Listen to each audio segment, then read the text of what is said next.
Life's a foolish game. Do you ever feel the same? 남들 다 아는 것 같은데 나만은 모르는 아주 사소하고 중요한 IT 이야기를 외계어 없이 풀어드립니다. 세상 모두가 발전하는 그날까지 자가 발전. 반갑습니다. 반갑습니다. 네, 저는 문화예술 쪽에서 일을 계속 할까 말까 고민하고 있는 문화예술 기획자 은 실장입니다. 먹고 살기가 너무 힘드네요. 더워요. 집 구하기도 너무 힘들고요. 네, 저는 좋아하는 게 많은 이긍정입니다. 반갑습니다. 네, 자산 벨리럭 페스티벌 갔다 왔죠. 네, 네, 축하드립니다. 힘들어요. 음악 좋아하는 개발자죠. 그죠? 네, 다음 음악 좋아하는 개발자 자기 소개해 주시죠. 네, 안녕하세요. 전 디자인하는 개발자 아망드입니다. 네, 반갑습니다. 음악을 좋아하는 디자인하는 개발자 아망드 씨입니다. 이게 체능을 다 하는 친구구만. 체육만 빼고 다 해요. 아, 너무너무 더워요. 예능이네 그럼. 체육을 못 하겠어요. 지금 밤 10시가 다 돼가는데 근데도 더워요. 저희 집이요. 네. 5층이거든요. 네네네네. 5층 건물 5층이에요. 네, 옥탑이 아닌 그 바로 최상층이네. 네, 그 네네. 제일 위층. 네네.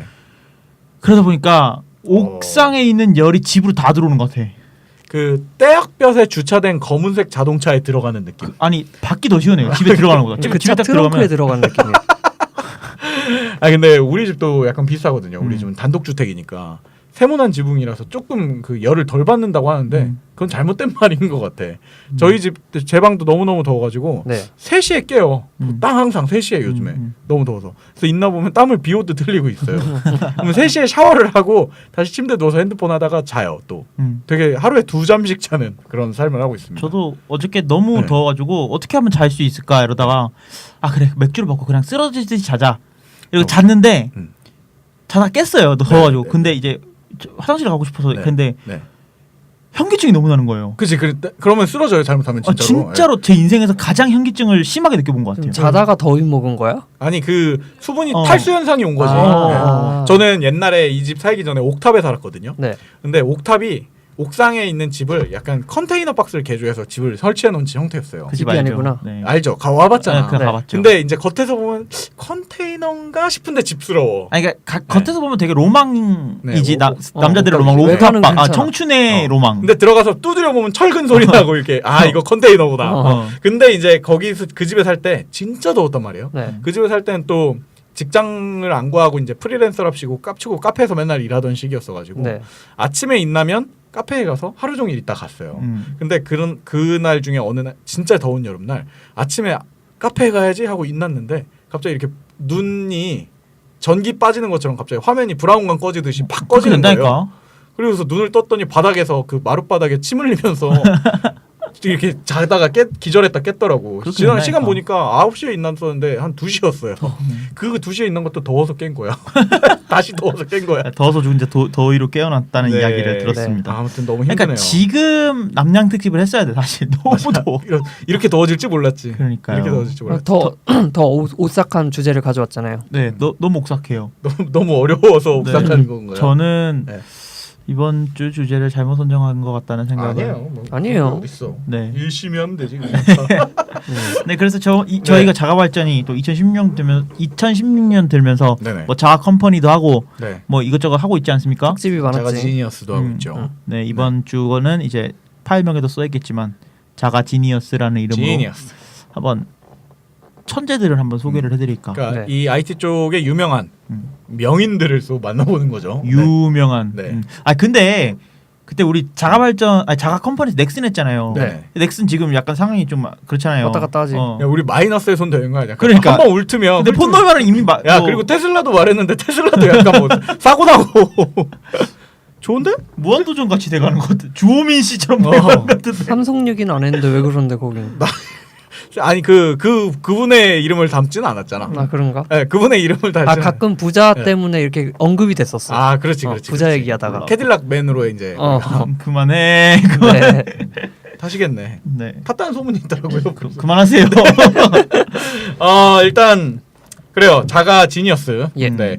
그러니까 그 자가 컴퍼니가 말로 하면 안 돼.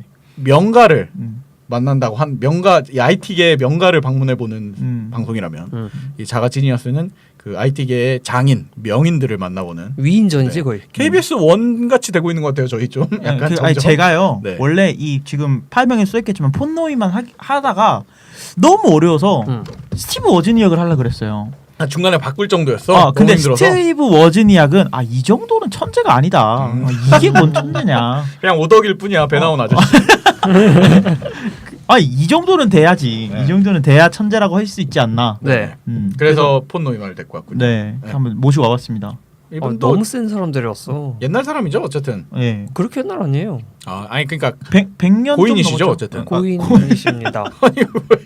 그렇게 물어볼 줄은 몰랐네요. 지금은 만나실 수 없으신 그러니까 분이에요. 그걸 물어본 거예요, 저는. 네. 근데 이게 워즈니악은 그 뭐야 추러스 먹으면서 IT 막 그치. 블리즈컨 이런 가끔 데 한양대 가면 만날 수도 있어요. 네, 그 한양대 돌아다녀요? 네, 한양대 가끔 오고. 한양대생이야? 동문이야? 아니. 미친 소리 좀 하지 마. 그냥 한양대 그때 강연을 한번 왔어요. 아 그래? 네. 네, 오바마도 왔었잖아요. 그렇죠. 네. 카카오톡 이렇게 네. 하고 왔는데 가시죠. 폰 노이만은 그렇게 할 수 없습니다. 네. 폰 노이만이 왜 천재라고 불리는지에 대한 이야기부터 살짝 시작을 해서 네. 폰 노이만을 왜 데리고 왔냐면 폰 네. 노이만이 현대 컴퓨터의 구조를 정립한 사람이에요. 그죠. 네, 근데 이가 정립한 것뿐만 아니고 네네. 무수히 많은 업적을 남겼는데 네네. 오늘은 너무 많기 때문에 네네. 폰 노이만 구조라는 것과 네. 그다음에 게임 이론에 대해서 이야기를 좀 해보고 음.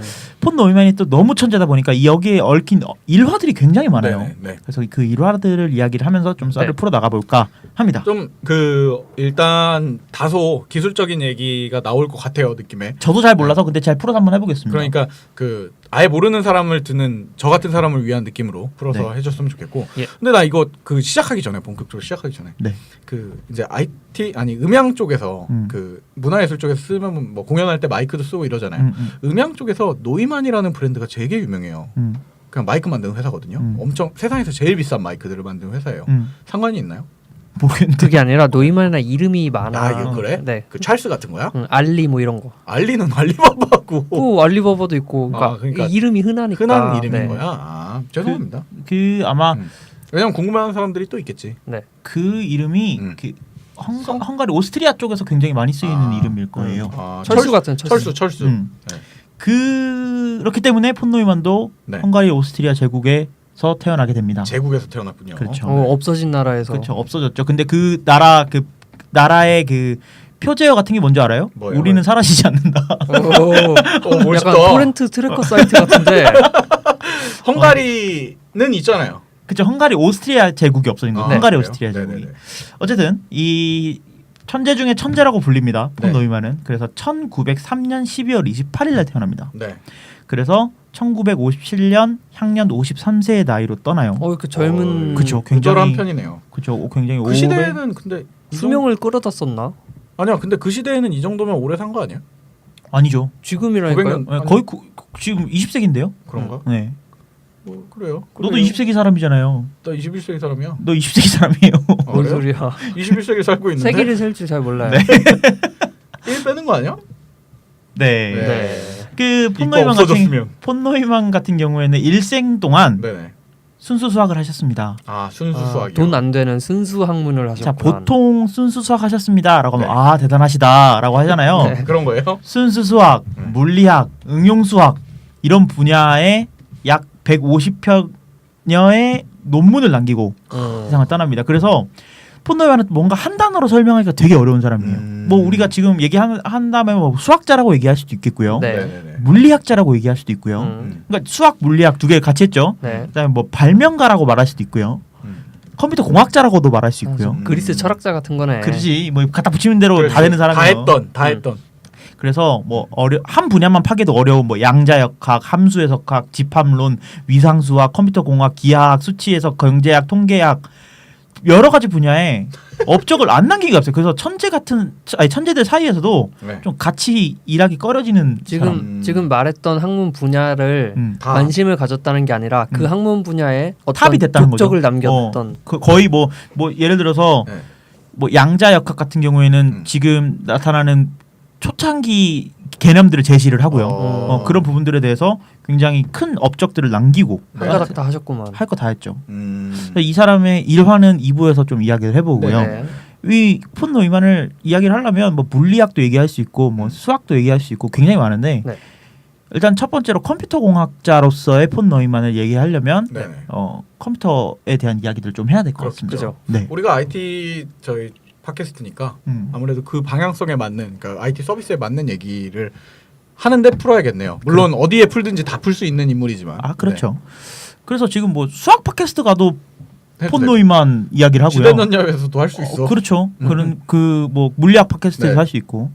근데 저희는 컴퓨터 팟캐스트니까 뭐 IT 팟캐스트니까 그쪽에 관련된 데서 한번 이야기해 보겠습니다. 네네. 우리가 컴퓨터 뭐 지난주에 갑자기 쓸데없이 얘기를 하던데 자격증 딴 것 중에 워드 프로세서 있어요? 네. 워드 2차 2회 우승자입니다. 우승자입니다. 2회 챔피언이에요. 워드 프로세서 대회 나갔다 왔어요. 워드 프로세서 챔피언입니다. 네, 워드 프로세서 공부는 사실 어렸을 때 네. 한번 해보죠. 그냥 재미로라도. 요즘은 한글로 안 보고 워드로 본다며? 그 원래 고를 수 있어요. 그래요? 저런 분이 자격증이 있다고? 아니 시골에서는 무조건 한글이었어요. 네. 나도 그랬던 것 같아. 무조건 한글이었던 것 같아. 한글 네. 97로 했었죠. 이 워드 프로세서 공부 좀 해보신 분이라면 악삭박박이라는 이야기 들어보셨을 겁니다. 모르겠네요. 아니야 그거는 이제 요즘 나온 네. 아 그래요? 그 시대에는 네. 그런 거 2회에는 그런 아이고. 거 없었어요. 아니 그렇게 가르쳐 주는 방법이 나온 지 얼마 안 뭔데? 됐어. 아 그게? 그래요? 갈려줘봐. 악삭박박 몰라요? 그럼 애니악 알아요? 애니악은 알아. 에드삭 알아요? 애니악은 컴퓨터 이름이잖아. 그래. 그거 에드삭은 애드삭은 모르는데? 에드박 그 뭐야? 아니, 유니박 원 마크 원 몰라요? 뭐야? 컴퓨터 아니, 워드 프로세서 자격증 어떻게 딴 거야? 악삭박박이 뭔데? 그 컴퓨터들 최초의 순서. 컴퓨터들을 이제 부르는 이름을 외우기 위해서 악삭박박이라고 외워요. 이게 2회는요. 네. 아직 그 시험이 정립되지 않았을 때예요. 그래서 문제은행의 네. 시험이 아직 고갈되어 있는 상태. 않는 상태. 네. 그런 상태여서 모르시는구나. 긍정이는 알아요? 그럼요. 워드 프로세서 자격증 있어요? 저 1, 2, 3급 다 있어요. 몇 회야? 종이로 된 자격증도 몇 있어요. 회야? 몇 나도 회? 정밀하던 자격증 있어. 아, 그래요? 사진 맞아. 몇 회야? 어린 놈의 새끼들이. 네. 네, 알겠습니다. 나이 네. 들어서 좋겠어요. 감사합니다. 그래서 이 악삭박박이라고 하는 게 음. 세계 최초의 컴퓨터를 구분하기 위한 줄임말이에요. 아 이제 어. 학원에서 가르쳐 주는. 그쵸. 학원에서 이제 외우라고. 네. 그래서 애니악을 세계 최초의 컴퓨터라고 알고 있는 분들도 좀 많아요. 네네. 근데 시간이 흐르면서 세계 최초를 좀 명확하게 구별을 하다 보니까 어떻게 보니까 애니악은 세계 최초의 컴퓨터가 아닌데? 저는 더 있었던. 그렇죠. 뭐 네네. 세계 최초의 컴퓨터라는 타이틀은 ABC라는 컴퓨터 가져가고요. 네. 그다음에 뭐 그럼에도 불구하고 애니악은 컴퓨터의 역사에 있어서 좀 의미가 있고 네. 좀 중요한 컴퓨터로 자리를 잡아요. 근데 네. 뭐 좀 많이들 헷갈리고 계신 게 애니악 자체는 폰노이만이 만든 게 아니에요. 네, 폰노이만 저도 근데 사실은 폰노이만이 만들려고 막 자료를 찾다가 네네. 한 30분을 자료를 찾는데 폰노이만이 만든 게 아닌 거야. 만든 사람이. 뭐야 유저야 그냥? 폰노이만은 애니악에 관심이 많았던 그냥 그런 사람이고. 덕후. 어, 애니악 덕후. 덕후. 팬보이. 그렇죠. 이 애니악 같은 경우에는 Electronic Numeral Integrator and Computer 줄여서 애니악. 벌써 어려워진다. 네. 어렵죠. 네. 한국말로 뭐죠? 한글말 더 어려워요. 전자, 수치, 적분, 계산기. 오 근데 쉬운데? 와닿았어. 와닿아. 계산기라는 얘기잖아. 그죠? 어쨌든. 계산기란 어쨌든 컴퓨터가 원래 계산기란 뜻입니다. 공학용 계산기란 뜻이잖아. 그렇죠. 네. 그렇습니다. 네. 네, 우리가 적분하기 어려우니까 적분 대신해주고 그러니까. 뭐 이런 건데 네. 또 다른 컴퓨터의 창시자로 불리는 윌리엄 모클리랑 프레스퍼 에커트라는 사람이 만든 거예요. 그러니까 모클리와 에커트라고 불려요 보통. 네. 그래서 저는 처음에 일본 사람인 줄 알았어요. 왜, 모클리와 왜? 에커트. 아, 이름이. 어. 그래서 이제 모클리라는 사람이랑 에커트라는 사람이 1946년에 만든 컴퓨터인데요. 네. 그때 당시에 이제 나왔던 기술들이 대부분 그렇듯 그 군사용으로 나온 컴퓨터예요. 그죠. 그렇죠. 그래서 군사용으로 이제 포탄 탄도 계산을 위해서 만든 계산이 왜냐면 탄도가 이렇게 떨어지는 곡률 그치. 같은 거 계산을 하려면 이제 적분 기술을 써야 되니까. 그렇죠. 그러다 보니까 이제 그런 용도로 개발이 된 건데 2차 세계 대전을 하는 도중에 개발이 돼서요. 오. 개발이 시작이 돼서요. 네. 네. 종전이 되고 개발이 완료가 됐어요. 그래서 오. 전쟁 중에 못 썼어요. 의도는 전쟁을 위해서인데. 그래서 이제 실제로 종전 이후에 개발이 완료가 돼가지고 난수 연구, 그러니까 랜덤한 숫자를 연구한다거나 네. 아니면 우주 연구라든지 아니면 날씨 일기예보를 네네네. 하는데 쓴다거나 이제 써야겠다라고 네. 이제 용도를 변경을 한다거나 네. 이런 식으로 쓰였습니다. 그래서 이 애니악 같은 경우에는 방 하나를 가득 채워가지고 이 무시무시한 컴퓨터의 무게는 30톤이에요. 30톤이라고요? 톤이요? 그럼 일단 일반적인 가정집에 넣기가 좀 그렇겠네요. 그렇죠. 네. 완전 그냥 이게 제가 말했잖아요. 가정집에 쓰는 게 아니고 군사용 목적이에요. 아니 그러니까 어쨌든 방에다가 그렇죠. 방 하나를 꽉 채운다고 했는데 네. 방에다가 실제로 놓을 수는 없는 거였던 거죠. 그래서 뭐 내 방에는 뭐 넣을 수 없지. 네. 뭐 어디 말이 방이지 공장 수준에. 집이 무너져. 그렇죠. 음. 30톤이면 사실 올리기도 어려운 그런 네. 그 정도죠. 이때 현재 컴퓨터들은 거의 다 이진수로 계산을 하죠. 네. 모두 다 그러죠. 양자 컴퓨터 뭐 이런 아, 뭐 것들이 그렇지. 아닌 이상 다 이진수로 계산을 하잖아요. 이진수라는 게 뭐죠, 근경 씨? 0과 1 두 가지 수로 그래요. 이루어진 진법입니다. 이 0과 1을 컴퓨터에 도입하겠다라고 생각한 것도 폰 노이만이에요. 아 그래요? 네. 0과 1로 세상 모든 걸 계산하겠다라고 제안한 게 그렇죠. 폰노이만이라는 네. 거죠. 그래요? 네. 천재인데? 그래서 이진수로 계산하는 게 대부분인데 애니악은 내부 구조적으로 10진수를 썼어요. 오, 그 천재인데? 그러니까 지금 10진법의 컴퓨터를 쓴다고 하면 이거 나름대로 혁신인데. 아 그렇지. 어쨌든 근데 이게 사람의 머리를 그대로 옮겨야겠다라고 생각을 했기 때문에 이제 10진법이라는 구조를 쓴 게 아닐까라고 저는 개인적으로 생각을 한번 해봅니다. 네. 그래서 10자리 연산을 하는 게 가능했어요. 지금 뭐 100자리 뭐 이렇게 계산하는 것도 가능한데 이때는 10자리 수 연산이 가능한 대단하다고 이제 여겨졌는데 네. 매초 5,000회 덧셈에 매초 14회 곱셈을 실행할 수 있고요. 오. 뭐 지금 보면은 사실 그러니까 보잘것 없는 거죠. 네. 지금은 이 뭐 5,000회 덧셈 하는데 1초 1000분의 1초도 안 걸리는 그 정도 컴퓨터를 쓰는데 네네네. 집에서도 네네네. 뭐 이러면 그때는 획기적인 컴퓨터였습니다. 뭐 어쨌든- 지금 인공지능이 나와서 우리가 보기엔 좀 우스운 행동들을 하는 게 그 당시엔 이제 대단한 획기적인 네, 컴퓨터. 우린 그렇게 보잖아 지금. 그치. 근데 그 시대의 인간들이 그 어쨌든 이런 연산을 할 수는 없던 시기였으니까. 그렇죠. 뭐 그래? 1초에 5,000번씩 곱셈을 어떻게 해. 그렇지. 근데 이따가 얘기해 드릴게요. 폰노이만은 그걸 머리로 해냅니다. 아 그래요? 천재라니까. 귀여운 사람이네. 네. 안 됐을 거야. 사실 할 줄 몰랐을 거야. 답을 외우고 온 게 답을 아닐까. 외우고 있었어. 그래서 이 애니악 같은 경우는 뭐 요새는 뭐 i7 컴퓨터 네. 뭐 있지 i3 AMD AMD요. 뭐 그런 CPU들 많잖아요. 네. 이때는 진공관이라는 이제 CPU를 만드는 재료를 진공관이라는 걸 썼었어요. 네. 1세대군요. 네, 그렇죠. 1세대 집적 회로라고 불리죠. 네. 1세대 회로라고 불리는데 이 진공관을 18,800개 연결을 해가지고 그 이때 이 애니악이 나오기 전까지의 컴퓨터들은 컴퓨터라고 말하기는 좀 어려운데 기계들이 척척척척 톱니바퀴가 오. 척척척척 돌아가면서 멋있다. 계산을 해내요. 네. 이게 뭐 앨런 튜링이 뭐 튜링 머신이라든지 뭐 네. 1차 세계 대전 때 급격하게 발전이 돼가지고 네네. 이제 그런 기계들로 나왔는데 네. 그런 기계식 계산기가 아닌 실제로 전자식 계산기라고 말할 수 있는 거죠.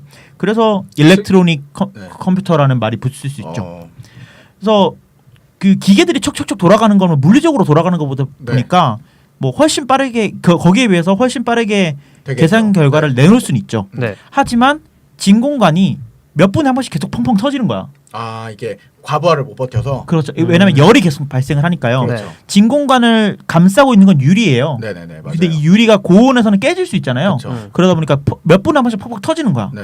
그런데 한 개가 터지면 18,800개가 동시에 멈춰요. 네. 얘를 찾아서 네. 메꿔야 다시 얘가 돌아가기 시작하는 굉장히 거예요. 비율이었었네요. 그렇죠.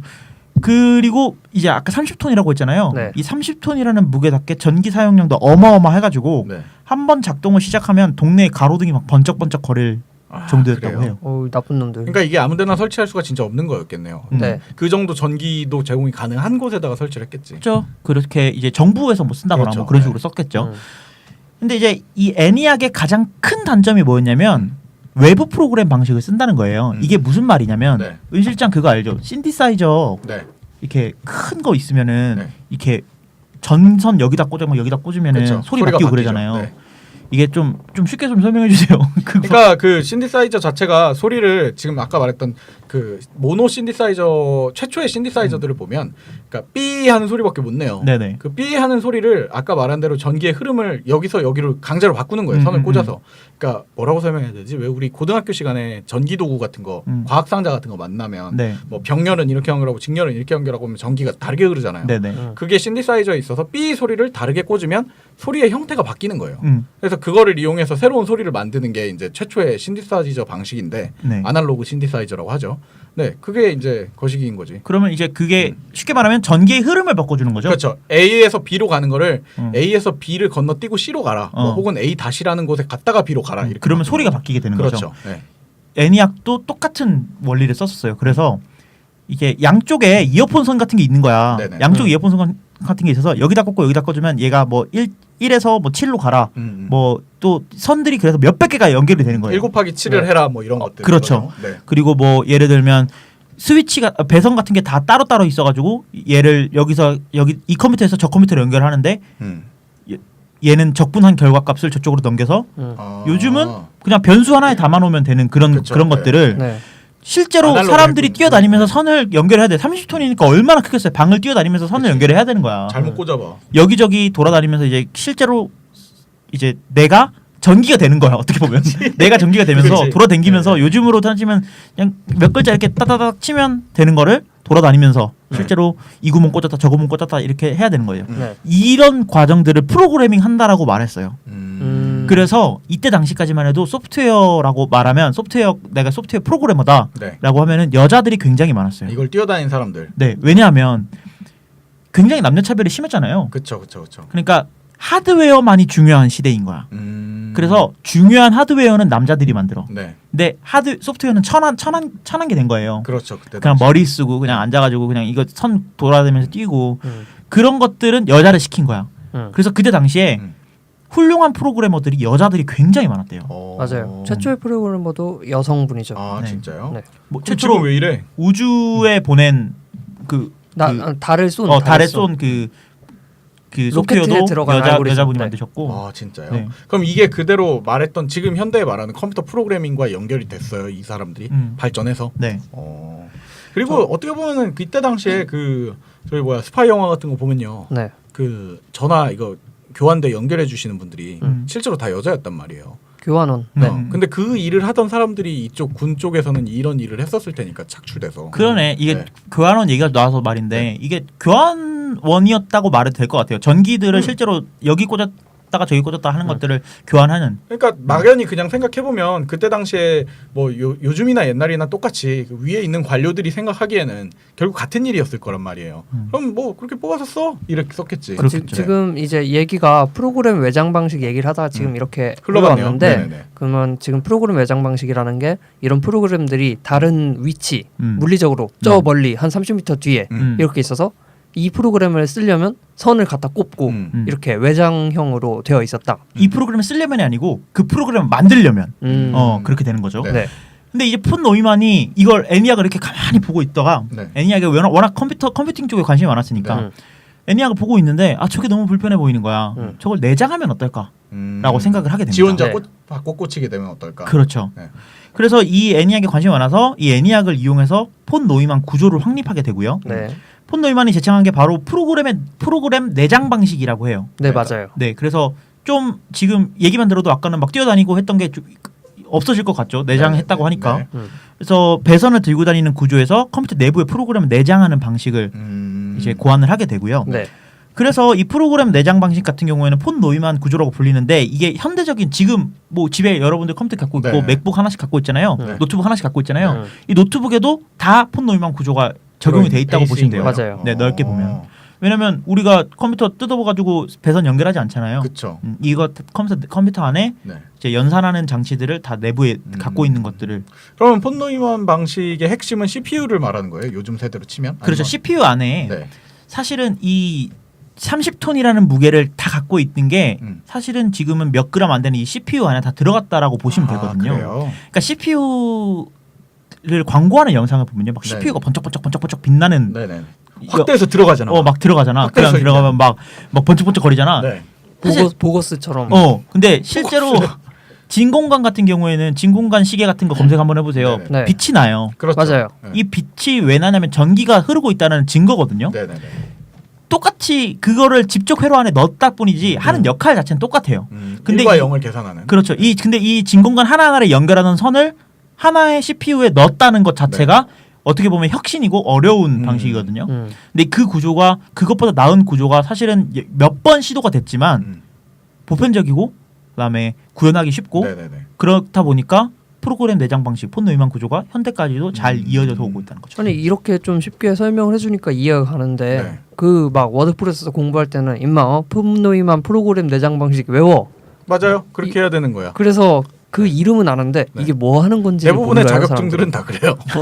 제가 많이 자격증 하면 좀 공부했던 사람인데 대부분의 자격증은 다 그렇더라고요. 그러니까 저도 저 자격증이 지금 7개인가 있거든요. 네. 네. 근데 저는 한 개도 없습니다. 워드 프로세서 한 개 있어요. 워드 프로세서. 운전면허도 있고. 검도 일단에 그렇지. 3개 있네.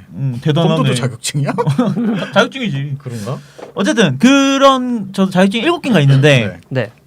저도 한 번도 이런 설명을 들어본 적이 없어요. 그냥 그죠. 폰 노이만의 이름만 알고 있었어요. 왜냐면 사실 이 부분은 까놓고 얘기해서 워드 프로세서 시험 보면서 한 번 나오는 거잖아요. 한 문제 2점짜리. 그렇지 않아요? 기억하시는군요. 네, 2점짜리란 말이야. 네. 그러면은 이걸 설명하느니 그냥 나중에 문서 빨리 치는 걸 연습하는 게 더 나으니까 자격증 외워 학교에서는. 외워. 되게 참 통탄할 일입니다. 근데 이게 참 중요한 게요. 네. 고등학교 때 제가 수학 공부를 긍정이한테 배웠어요. 네. 집합을 배우잖아요. 네네. 집합 이거 2점짜리야. 다음 거 하자. 이러고 넘어가더라고. 안 가르쳐주고. 이게 우리나라 교육의 현실이라니까요. 네, 그렇습니다. 네. 환장해. 미안합니다. 네, 그래서 이 지금 폰 노이만 구조가 아까 말씀드렸다시피 방안을 헤매고 다니던 그 네네네. 선들을 네네. 다 없애버렸다. 네. 그래서 제가 이걸 블로그에 사진을 올려드리겠습니다. 네. 사진으로 남아 있거든요. 음. 이게 무슨 사진까지 있냐면 폰 노이만이 그 앞에 사진 찍은 것도 있어요. 선 없애면서. 네, 선이 없는 컴퓨터 앞에서. 그래서 V 했어 V. 애니악 같은 경우에는 방안 전체가 선으로 가득해요. 네. 방안 전체가 선으로 가득하고 엉켜 있고 정신이 없는데 난리야. 이 최초의 이 프로그램 내장 방식을 고안한 게 이제 그 영국에 있는 영국 윌크스라는 사람이 만든 에드삭이라는 컴퓨터거든요. 네. 그러니까 폰 노이만 구조를 채용해서 에드삭을 만들었어요. 네. 악삭박박 악삭인 거지. 애드삭. 그래서 폰 노이만 이 구조를 이용해서 그 다음에 에드박이라는 컴퓨터를 만들어요. 업그레이드 안 해요. 꼭 마치 CPU가 386, 486 올라가듯이. 그렇죠. 네. 이 에드삭 같은 경우에는 네. 여전히 10진수를 썼었어요. 네. 여전히 폰 노이만 구조를 채용했지만 10진수를 쓰고 있었는데 네네네. 폰 노이만이 만든 에드박 같은 경우에는 폰 노이만 구조도 채용하면서 2진수를 쓰고 있는 거죠. 그러니까 완전히 현재의 컴퓨터랑 거의 그냥 같아질 거네요. 그 재료만 다르다 뿐이지 똑같다고 보시면 돼요. 네네네. 그래서 이런 폰 노이만 구조는 현재까지 사용되고 있는 컴퓨터의 구조이기 때문에 네. 어떻게 보면 이진수가 디지트잖아요. 그래요? 바이너리. 아 바이너리잖아. 정리해서 말해줘. 우린 몰라. 바이너리. 문과대가 모른단 네. 말이야. 아니, 그래서 이 디지털 컴퓨터의 최초의 그 개념을 확립한 사람이 폰 노이만이다라고 말할 수 있을 것 같습니다. 요즘 시대의 컴퓨터요. 애니악이 다 바본가 봐.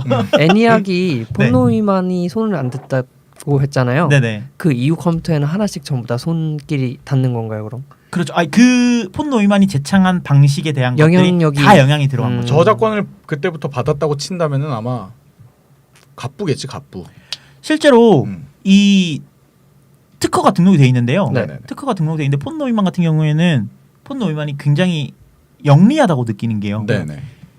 애니악을 보면서 폰 노이만 구조를 어떻게 얘기했냐면 네. 에드박 보고서라는 걸 썼어요. 저희가. 네. 그래서 이런 구조들을 썼는데 이 에드박 보고서를 통해서 특허를 등록을 합니다. 근데 이 특허를 지금 아까 누구라 그랬죠? 제가 네. 노이만이요? 폰 노이만이요? 누구?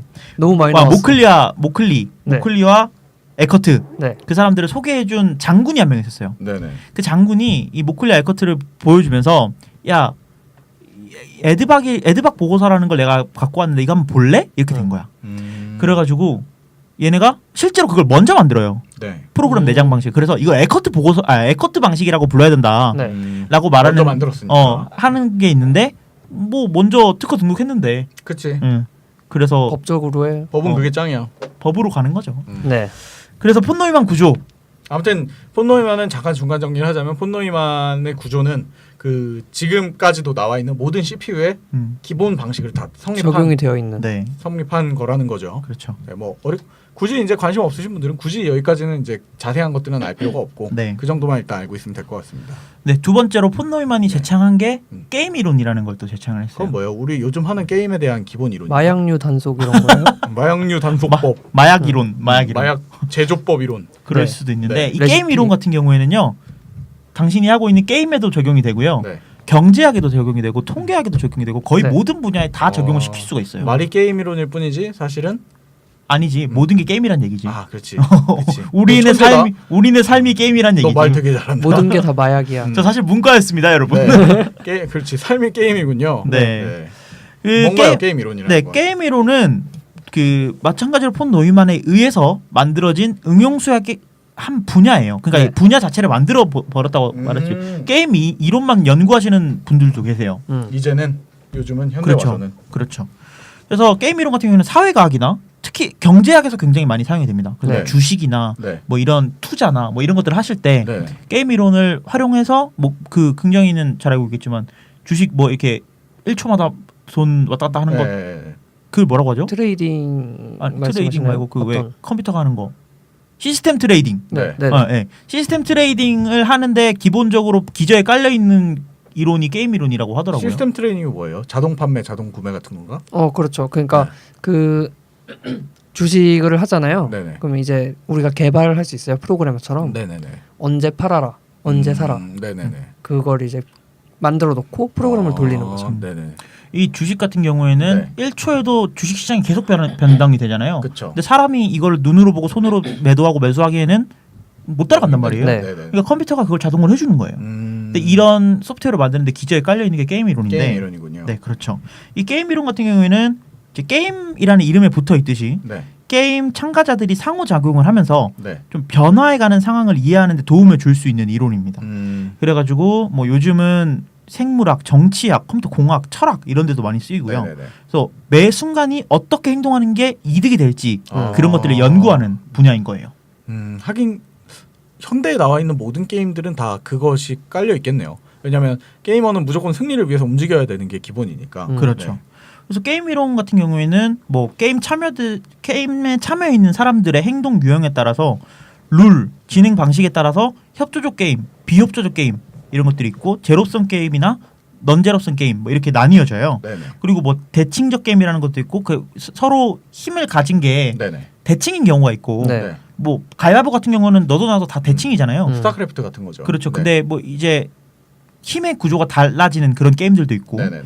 그다음에 마지막으로 동시적 게임, 동시에 막 이루어지는 게임이 있고 네네네. 동시적 게임 같은 경우는 스타크래프트 같은 게 동시적 게임인 거고 순차적 게임은 문명 같은 게 이제 순차적 게임이 되는 거죠. 네. 그런 식으로 턴제 게임 같은 것도 부루마블 있고. 같은 거요. 이런 개념들을 폰 노이만이 다 잡아놓은 거예요. 아 이런 식은 이렇게 칭한다. 뭐 네, 이렇게. 그렇죠. 그래서 이러한 게임들을 통해서 가장 이제 획기적인 방법으로 내가 이길 수 있는 가장 확실한 방법으로 내가 이득이 되는 방법이 어떤 것들이 있을까라고 연구하는 분야를 제작을 한 거죠. 그래서 우리가 제로섬 게임 이러잖아요. 네네네. 제로섬 게임이 뭔지 아세요? 저번에 들었는데 설명. 제로섬이 뭔지에 대해서. 우린 다 망했어요 같은 거. 어떻게 방법이 더해도 없다. 빵이 되는 거야. 뭐냐면 가위바위보 같은 경우에가 네네네. 대표적인 제로섬 게임인데 네. 내가 이겼어. 네. 그럼 넌 지죠. 네. 내가 이기면. 네. 그러니까 비기는 건 빼고. 네네. 그러면 이 게임에 참여해 있는 사람들의 이득이 빵인 거잖아요. 그렇죠. 나는 승리를 했고 너는 패를 했으니까. 아, 난 이득을 받지만 얜 손해를 받고 그 우리의- 게이머들 전체가 다 같이 승리를 할지는 못하는 게임인 거죠. 그렇죠. 네. 그래서 그런 제로섬 게임에 대한 부분들이 굉장히 많이 나오는데 네. 그래서 대표적인 게임 이론에서 나온 것들을 두 가지 정도 소개를 해드리려고 해요. 네. 그래서 죄수의 딜레마라는 게 있고 치킨 게임이라는 게 있어요. 네. 어디서 많이 들어봤죠? 네. 무한도전에서 본 거 같아요. 그러니까 나도 죄수의 제수의 딜레마에서 딜레마가 뭐야? 무한도전에서 봤는데 지금 말씀해 주시는 것들이 네. 이전에도 게임은 있었고 이런 개념은 다 있었는데 그걸- 이거를 응용수학적으로 네. 이제 학문적으로 수치화해서 그렇죠. 정리를 했다. 이런 경우의 수가 나오면 이것이 바로 그것이다. 네, 정리를 라고. 하셨다는 거죠. 네. 그래서 게임 이론의 대표적인 예시 중에 하나인데요. 네. 죄수의 딜레마 같은 경우에는 그 두 명의 공범으로 의심이 되는 사람을 잡아와요. 네. 은실장이랑 긍정이. 은실장이랑 긍정이를 잡아온 거야. 네. 그래서 너를 수사식을 불러서 자백할 기회를 주는 거예요. 예. 야, 둘 다 자백하지 않으면 2년 징역. 2년. 그다음에 둘 다 서로의 죄를 자백하면 7년 징역. 네. 서로. 자기 거. 그리고 둘 중 한 명을 자백하고 다른 한 명은 자백하지 않으면 자백한 쪽만 징역 1년, 그다음에 자백하지 않은 쪽은 10년의 징역에 처하는 거예요. 아, 그러니까 네 양심을 테스트하는 거야 어떻게 보면. 둘이 같은 걸 얘기하면 네.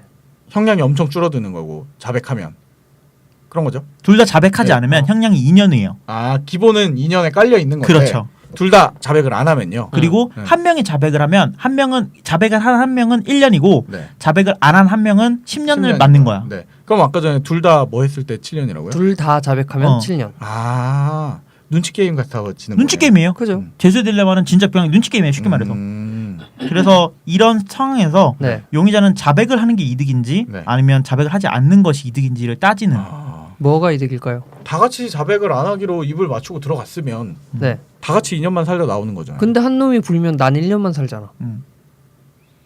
아니지, 난 그러니까 우리 10년을 살게 되는 거지. 한 놈만 불면. 그러니까 문성건이야 나랑. 봐봐요. 내가 사나? 우리가 셋이서 자가발전이 어떤 기업을 욕되게 한 대로 3명이 잡혀갔어. 이미 잡혔어. 논현동 고급 빌라로. 네, 잡혀간 거야. 네. 그래서 딱 했는데 야, 네가 잘못했지? 이렇게 한 명씩 물어본 거예요. 네네네. 근데 은 실장이 생각하기에 내가 여기서 자백을 하면 나는 1년만 살면 되는데 네. 그리고 자백을 안 하면 2년 살든지 2년을 살든지 아니면 10년을 살든지. 저 새끼가 부르면 안 되잖아. 근데 내가 말을 했어. 나는 1년만 살아야겠다고 말을 했어. 근데 말해버렸어. 긍정이도 똑같이 말하고 나도 말하고 똑같이 말해버린 거야. 그럼 다 같이 7년을 사는 거예요. 그러니까 배신감을 가지고. 그러니까 다 같이 2년을 살자고 해야지. 근데 아니, 어떻게 이해를 못 하고 있어. 어떻게 아니야, 알고 있어. 잡힐지 어떻게 알아요? 아니 그렇지만 그러니까 미리 해야 된다고 네. 그런 것들을. 이게 아나키스트적인 생각인 거예요. 모르겠어요. 우리는 다 같이 잡혀서 죽을 거지만. 자, 그러면 이렇게 합시다. 네. 우리가 만약에 잡히게 되면 말하지 맙시다. 아무것도. 그래. 난 말할 또 거야. 말하지. 이런 새끼가 있으니까 제수의 딜레마가 성립이 되는 겁니다. 성립이 되는 거군요. 아니 일단 이 게임 자체가 네. 무조건 말을 해야지 손해를 안 이득인 봐요. 거예요. 네. 왜요? 말을 다 같이 하면요. 아니 다른 사람을 믿을 수가 없기 때문에. 아, 그게 그러니까 베스트 전제에 깔려 케이스는 다 같이 말을 안 하는 거지. 그래야 그렇지. 그게 모두의 그게 이득이지. 베스트잖아. 네. 근데 그 사람 심리라는 게 알 수 없잖아요. 내 안전을 보장받고 싶으면 말하는 게 이득이죠.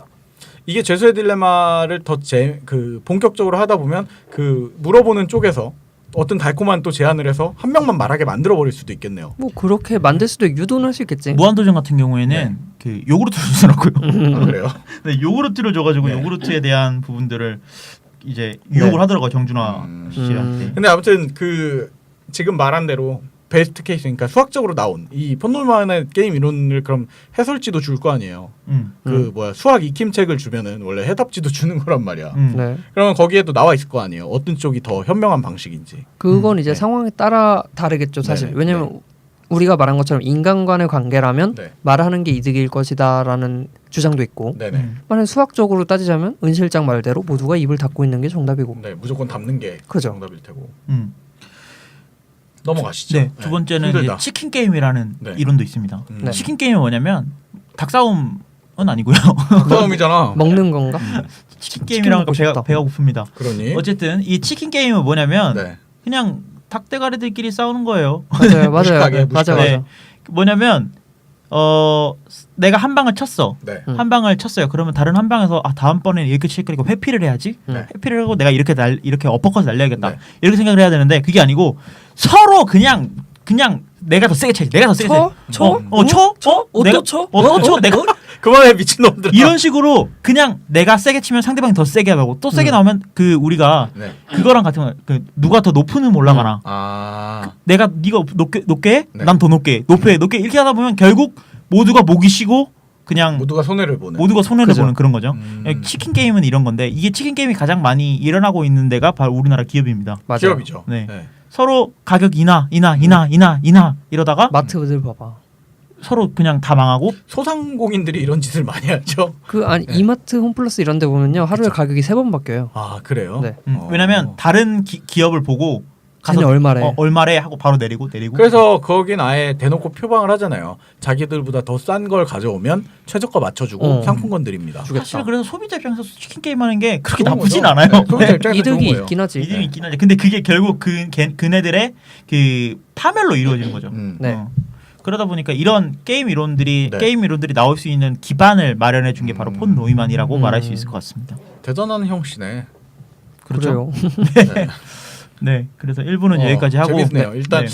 또 좀 앞부분에 컴퓨터 얘기들은 좀 다소 어려운 게 있었는데 예. 뭐 한 줄 정리하자면은 그 어쨌든 현대 컴 CPU의 기반을 닦아준 아저씨.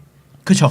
뭐 더 사실은 심오한 거지만. 그렇죠. 네. 근데 이제 어쨌든 그거의 시작점을 알려준 사람인 거고 네. 이 사람이 없었으면 지금의 컴퓨터가 어떤 모습일지 알 수 없는 거잖아요. 그렇죠. 네. 그거겠지. 방에 꽉 찬 그거. 그러니까 그래요. 우리가 아는 방에 오버워치는 못 하는 거야. 오버워치는. 방에 엄청나게 크던 컴퓨터를 작게 네. 만들어 주신 그분. 그렇지. 뭐 그런 거고 그리고 또 이제 한편으로는 게임 이론에 대한 것들을 정립해준 사람인 거고. 네. 네. 뭐 2부에서는 그러면 이분의 일화들에 대해서 네, 너무나 천재이기 때문에 왜 지니어스였는가. 나오는 그런 일화들을 한번 이야기해 네. 보도록 하겠습니다. 좋습니다. 잠깐 쉬고 2부에서 뵙도록 하겠습니다.